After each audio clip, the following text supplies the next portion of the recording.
কোনো প্রতিকার নয়, সবার সামনে আমি রূপে কথা দিচ্ছি, আপনাদের সম্পূর্ণ টাকা আমি রূপে বুঝে দেবো। তাই আপনারা সবাই এখানে অ্যাকাউন্ট করেন।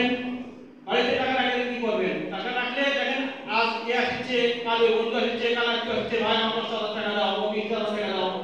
টাকা নেওয়ার সময় আপনাদের বন্ধু সুলভ ব্যবহার করবে, টাকা ফেরত দেওয়ার সময় আপনাদের এই বন্ধু সুলভ ব্যবহার পাবেন না।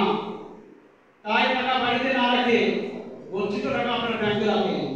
যেহেতু এই বাজারে ব্যাংক বাজার করবে আসবে, টাকা তুলে নিয়ে বাজার করবেন, কোনো সমস্যা নাই।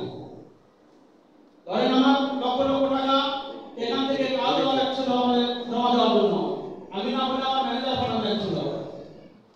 ধরেন কিন্তু 2 ঘন্টার ব্যাপার, তারা ব্যাংকে ঘুরে আসতে পারেনি। এই যে আমার 2 ঘন্টা 2.5 ঘন্টা সময় দেওয়া, এর খরচা করে দেওয়া, একটা লোক আসলে তাকে একটা নাস্তা খরচের ব্যাপার আছে, এখন আমার সেই টাকাটা কাউকে জমা দেওয়া লাগে না, আমি এখানে জমা দিচ্ছি, তাহলে আমরা কত সুবিধা পাইছি। এমন কোনো দিন নাই যে সেটা আমাদের ব্যাংকের লেনদেন নাই। আগে না গেলে ব্যাংক ফাঁকাতে আমাদের যে কি সুবিধা হয়েছে, আমাদের ব্যবসায়ীদের কি সুবিধা হয়েছে আমরাই বুঝতেছি। তাই আপনাদের কাছে আমার অনুরোধ, আপনারা সবাই অ্যাকাউন্ট করবেন। আপনার যারা আত্মীয় স্বজন আছে, বন্ধু বান্ধব আছে, সবাইকে এখানে অ্যাকাউন্ট করার জন্য আপনারা উৎসাহিত করবেন। তাই আর দীর্ঘ কথা না করি, সকলকে ধন্যবাদ জানিয়ে আমার কথা বলে এখানে শেষ করছি। আসসালামু আলাইকুম।